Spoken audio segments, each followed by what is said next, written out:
Hello student, बीईसीसी 101 का solve paper लेके आ गया हूं 2025 दिसंबर का लेटेस्ट पेपर।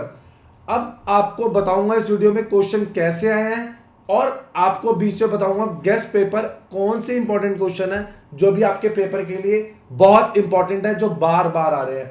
आपको वीडियो के एंड तक बने रहना। सबसे पहले, economics is a science of choice making. वो कह रहे हैं इकोनॉमिक्स एक साइंस है चॉइस मेकिंग की। आपको रिलेशनशिप बताना है स्केर्सिटी और चॉइस का in the light of this statement. तो बच्चे इसको थोड़ा इलेबोरेट करते हैं, टू द पॉइंट लिखेंगे इग्नू की बुक से answer. Economics is often described as a science of choice because individuals, जो फर्म्स है, जो गवर्नमेंट है, वो कॉन्स्टेंटली एक डिसीजन लेती है। सर किससे रिलेटेड डिसीजन लेती है?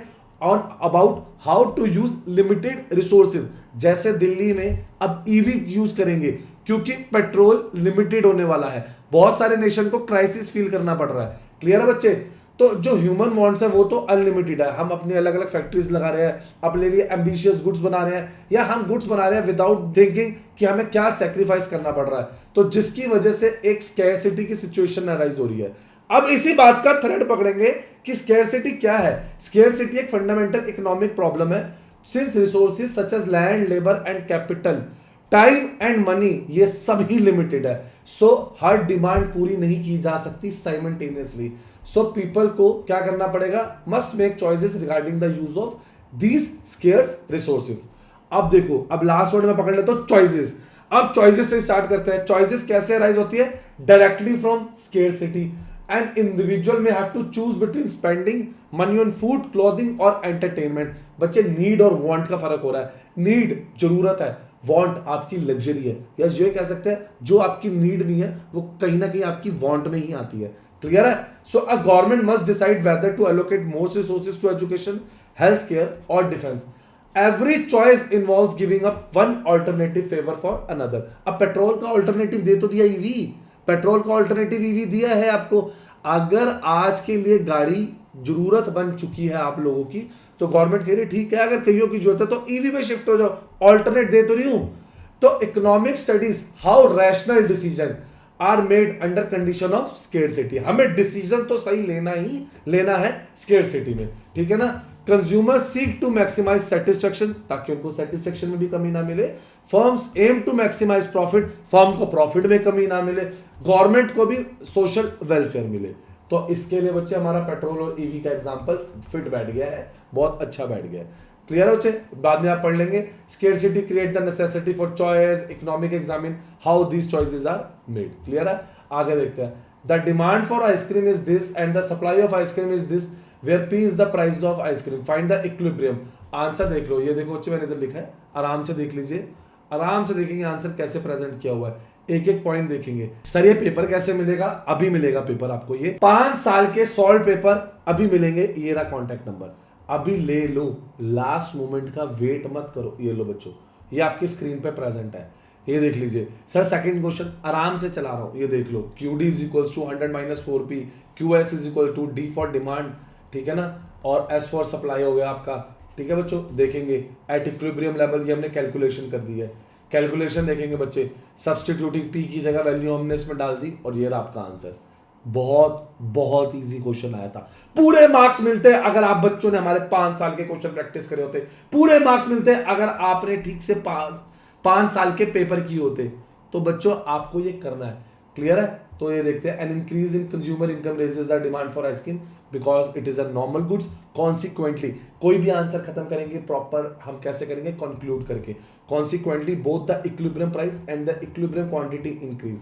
The equilibrium price rises from 10 to 15 while the equilibrium quantity increases from 30 to 40 units. Clear है? सॉल्व हो, हैंड रिटन असाइनमेंट हो, प्रैक्टिकल फाइल हो, जिसकी मिनट डिग्री नहीं मिलती, हम अपने चैनल पे लगा चुके हैं। क्लियर है? क्वेश्चन नंबर 2 पे आते हैं। सर आप कह रहे थे इंपॉर्टेंट क्वेश्चन दिखाओगे। सर इसका पेपर, ये लो पहले पेपर देख लो। जो बच्चे से मैसेज आ रहा है कि सर पेपर भी दिखा देना, ये लो बच्चों, ये लीजिए बच्चों, प्लीज देख लीजिए। 5 साल के पेपर, जी हाँ 5 साल के पेपर करे बिना नहीं जाना है। अभी आप ले लेना हमारी टीम से कांटेक्ट करके ये पेपर। सर कहाँ से डाउनलोड कर सकते हैं? टेलीग्राम चैनल से भी डाउनलोड कर सकते हैं ये पेपर। आप देख सकते हैं टेलीग्राम चैनल पे जाके, हमारे ये पेपर हमने डाल दिया है। ये बहुत इंपॉर्टेंट पेपर है। आ जाइए गेस्ट पेपर पे।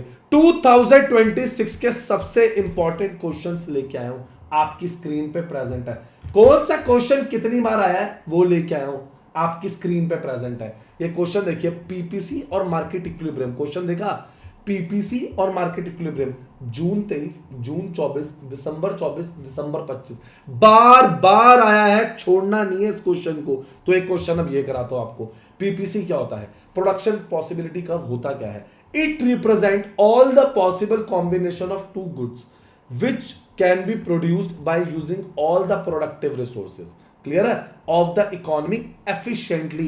अच्छे से यूज करेंगे रिसोर्सेज का, गलत यूज नहीं करेंगे। एफिशिएंट का मतलब क्या होता है, एक पर्सन 1 kg रॉ मटेरियल में 10 पेन बनाता है और अगला बंदा 15 पेन बनाता है, तो जो 15 बनाता है वो एफिशिएंट है, क्लियर है ना। इसका मतलब ये होता है each point on the curve represent the maximum possible output and for that reason it is also termed as the production frontier of the economy, clear है। तो बेसिकली अब आप पीपीसी करने जा रहे हो तो इसके अंदर कुछ assumptions लेनी है आपको। सबसे पहले two good choice, the country chooses between only two good, say LED L and computer monitor M, ठीक है ना। इसको एल नाम दे देते हैं और इसको मॉनिटर को एम नाम दे देते हैं। आपको क्या करना है, फिक्स रिसोर्सेज और technology, productive resources and state of technology are given और वो अनचेंज है। Full employment, all productive resources are fully employed with no wastage और अंडर यूटिलाइजेशन। रिसोर्सेज जो है वो शिफ्टेबल है, this suit both goods, so shifting raises output of one and reduces the other. कोई specific labour नहीं है, no factor is specific to one good and inappropriate for the other. Productive efficiency क्या है in physical term, measure by the unit of L and M which resources can be produce. Characteristics क्या है PPC के, downward sloping, left to right. To produce more unit of one goods some unit of other goods must be sacrifice. Opportunity, इसे तो कहते हैं opportunity. अगर आप next best alternative, अगर आप ये ऑल्टरनेटिव छोड़ रहे हो तो नेक्स्ट बेस्ट ऑल्टरनेटिव कौन सा है। उसके बाद कॉनकेव टू द, कॉन्वेक्स नहीं है वर्ड, ध्यान रखना, it is concave to the origin. A concave downward sloping curve has an increasing slope equal to the marginal rate of transformation. इसको हम बोलते हैं बच्चों MRT, मार्क कर लो MRT। Concave implies a increasing MRT। ये क्या अप्लाई कर रहा है, increasing MRT, realistic assumption that resources are not necessarily equally efficient in producing both the goods। लेकिन ध्यान रखना इसमें MRT को कांस्टेंट लेना बच्चों, ठीक है।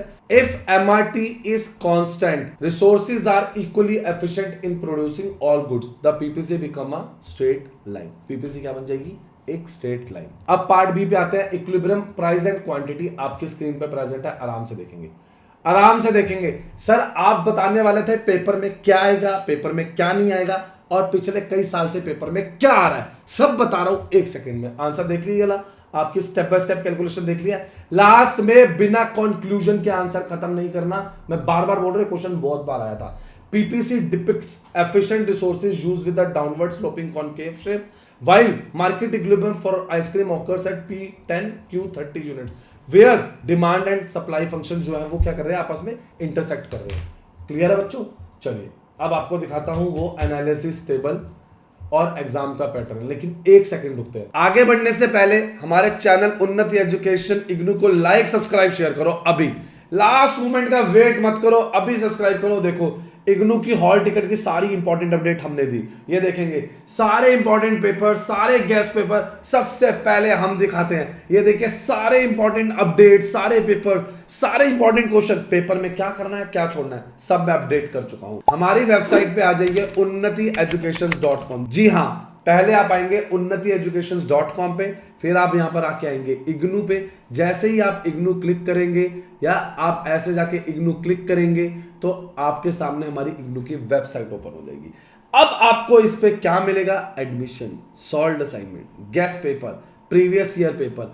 आपको बस बताना है कि आपको गेस्ट पेपर चाहिए, प्रीवियस ईयर पेपर चाहिए, कौन सा आपको सर्टिफिकेट डिप्लोमा चाहिए।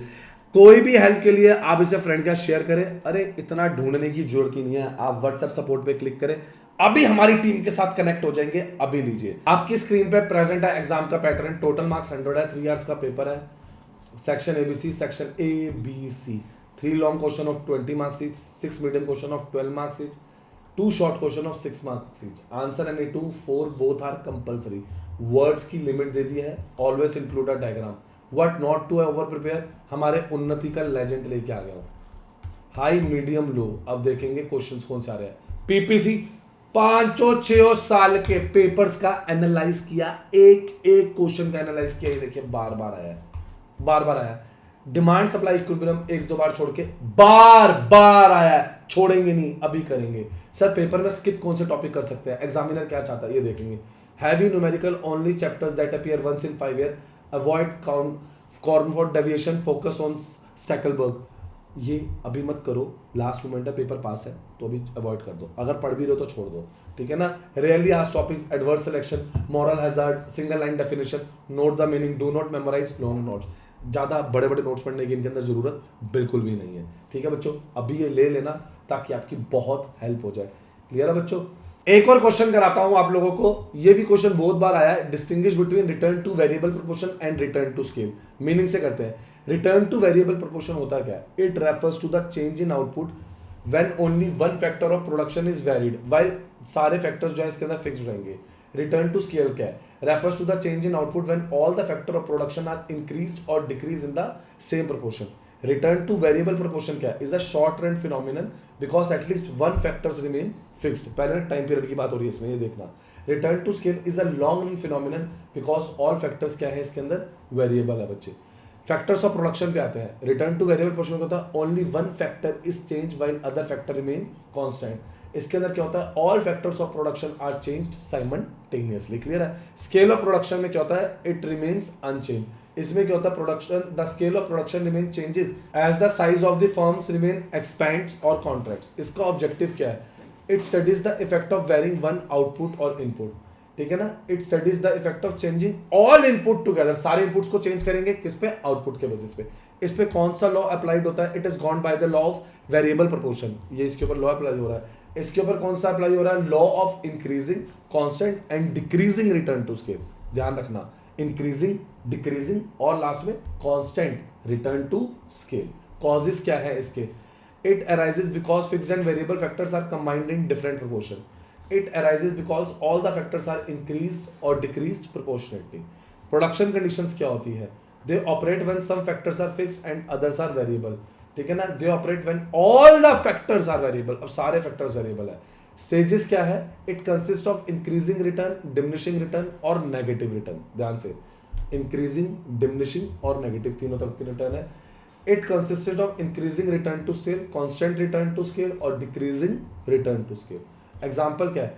If labour is increase by land and machinery remain fixed. इसके अंदर क्या? कैपिटल एंड मशीनरी और all increase by the same proportion. इसका रिजल्टिंग चेंज क्या है? रीट represent the return to variable proportion.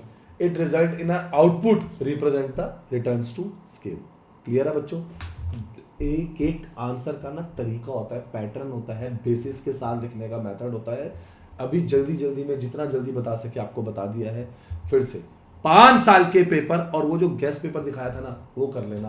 अभी आपको माइंड में होगा सर वो नेक्स्ट क्वेश्चन क्या था जो उसके बाद वाला क्वेश्चन था। आपकी हेल्प के लिए मैं आपको वो भी बता देता हूँ, आपकी हेल्प के लिए वो भी आपको मैं बता देता हूँ। इसके बाद आइजो क्वांट था, आइजो cost and 3 stages of production. Sir ये कितनी बार आया है क्वेश्चन? ये आया है जून 23, जून 24, दिसंबर 24, जून 25। तो ये अब 26 का सबसे इंपॉर्टेंट क्वेश्चन बन गया। छोड़ेंगे नहीं इसे। लाइक, सब्सक्राइब, शेयर कर दो, बेल आइकन दबा दो, क्योंकि ऐसे इंपॉर्टेंट क्वेश्चन आपको मिलने नहीं वाले। अभी उन्नति को कांटेक्ट करो, अभी लो।